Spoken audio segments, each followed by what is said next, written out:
ഹാരിസ് പുറപ്പെട്ടിരിക്കുന്നു. മടങ്ങി വരട്ടെ. അതിനെത്ര നാൾ കാത്തിരിക്കണം? പോയി വരാൻ ദിവസങ്ങൾ പിടിക്കും. അബുൽ മുത്വലിബ് ചിന്തയിൽ മുഴുകി.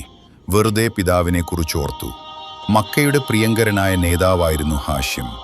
ആളുകൾ പിതാവിനെക്കുറിച്ച് ഇന്നും അഭിമാനപൂർവ്വം സംസാരിക്കുന്നു. എനിക്കെൻ്റെ ഉപ്പയെ കാണാൻ കഴിഞ്ഞിട്ടില്ല. ഉമ്മ വിവരിച്ചു തന്ന ഓർമ്മയേയുള്ളൂ. ഇതുപോലെ ഒരു യാത്രയിൽ ബാപ്പയ്ക്കു രോഗം വന്നു. മരുഭൂമിയിൽ മരണം തേടിയെത്തുന്നു.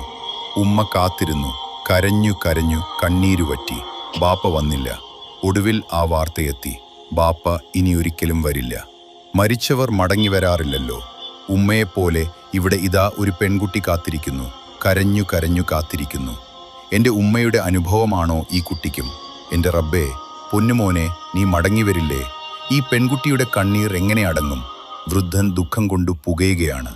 എന്തു വാർത്തയുമായിട്ടായിരിക്കും തൻ്റെ മകൻ മടങ്ങിയെത്തുക? നരച്ച താടിയിൽ കണ്ണീരിൻ്റെ നനവ് ഉണങ്ങിയില്ല. ദിവസങ്ങൾ കടന്നുപോയി. ഹാരിസ് യസ്രിബിലെത്തി. ബനു നജ്ജാർ കുടുംബത്തിൻ്റെ താമസ സ്ഥലത്തെത്തി. അവിടെ ദുഃഖം തളം കെട്ടി നിൽക്കുന്നു. ആരും ഒന്നും ഉരിയാടുന്നില്ല. എല്ലാ മുഖങ്ങളും മ്ലാനമായിരിക്കുന്നു. ഹാരിസ് വല്ലാതെ വിഷമിച്ചു. എവിടെ എൻ്റെ അനുജൻ? എവിടെ അബ്ദുള്ള? ഹാരിസിന്റെ വെപ്രാളം നിറഞ്ഞ ചോദ്യം. അതാ അവിടെ, ആരോ ഒരാൾ ചൂണ്ടിക്കാണിച്ചു കൊടുത്തു. അടക്കാനാവാത്ത ദുഃഖം. ഒരു പുതിയ ഖബർ. ഹാരിസ് ഖബറിനരികിലേക്ക് നടന്നു. കണ്ണുനീർ തുള്ളികൾ ഖബറിന് മുകളിൽ വീണു ചിതറി. എൻ്റെ പൊന്നുമോനെ! ഹാരിസ് നിയന്ത്രണം വിട്ടു നിലവിളിച്ചു പോയി. ബന്ധുക്കൾ ഓടിയെത്തി. ഹാരിസിനെ അകത്തേക്ക് കൊണ്ടുപോയി ആശ്വസിപ്പിച്ചു. കഴിയുന്നതൊക്കെ ഞങ്ങൾ ചെയ്തു. മരുന്നുകൾ നൽകി. നന്നായി പരിചരിച്ചു. ഒരു ഫലവുമുണ്ടായില്ല. ബന്ധുക്കൾ സംഭവങ്ങൾ വിവരിച്ചു. ഷൈബ ഇതെങ്ങനെ സഹിക്കും? അവർക്കിന്നും അബ്ദുൽ മുത്വലിബ് ഷൈബയാണ്. ഹാരിസ് ശക്തി വീണ്ടെടുത്തു. പതറിപ്പോകരുത്. ഇനിയും ഒരു യാത്രയുണ്ട്.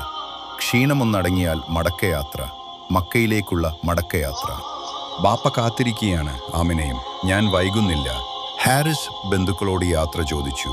അവസാനമായി ഖബറിനരികിൽ വന്നു നിന്നു. കൊച്ചനുജ, ഞാൻ പോവുകയാണ്. നമ്മുടെ വൃദ്ധപിതാവ് ഉത്കണ്ഠയോടെ കാത്തിരിക്കുന്നു.